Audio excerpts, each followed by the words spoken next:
అయ్యగారికి వందనాలు చెల్లిస్తున్నాను. చాలా మంచిది. నాకు ఇచ్చినటువంటి సమయంలో క్లుప్తంగా నా సాక్ష్యం చెప్పి నేను ముగించాలని ఆశ కలిగి ఉన్నాను. ఈ దుబాయ్ రావడానికి కారణం మరి తెలియజేస్తాను. గత బుధవారము సామ్యూయల్ పట్ట గారి యొక్క మీటింగు ఈ యొక్క దుబాయ్లో జరిగింది. సామ్యూయల్ పట్ట గారి చర్చికి నా అల్లుడు కూతురు వెళ్తూ ఉంటారు. మరి సామ్యూయల్ పట్ట గారికి కీ పర్సన్స్ వాళ్ళు ఏ దేశంలో మీటింగ్ పెట్టినా ఆ దేశం వెళ్తారు వీళ్ళు.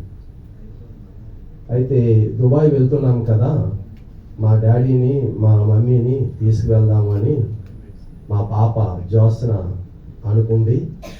వెంటనే మాకు ప్రయాణానికి అన్ని ఏర్పాట్లు నా కూతురు అల్లుడు చేశారు. గత బుధవారం తెల్లవారి మేము ఇక్కడికి వచ్చాము. కేవలము నా కుమార్తె అల్లుడు ఈ యొక్క దుబాయ్ని తీసుకురావడానికి ఒక కారణమయ్యారు.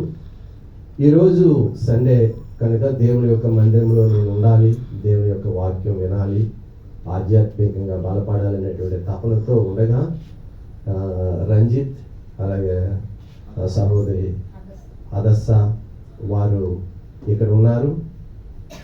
వీరి యొక్క ఫ్యామిలీ శ్రీకాకుళంలో మా సంఘానికి వస్తూ ఉంటారు.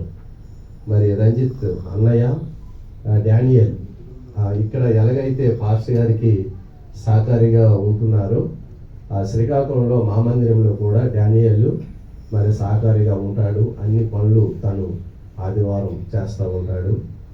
ఆ కారణాన నేను రంజిత్ని అడిగేటప్పుడు నేను ఆదివారం ఇక్కడ ఉంటున్నాను, నేను మందిరానికి రావాలి, నేను వాక్యం వినాలి, ఆధ్యాత్మికంగా బలపడాలి అని చెప్పినప్పుడు రండి పాస్టర్ గారు మా చర్చికి మీరు రండి అని చెప్పారు.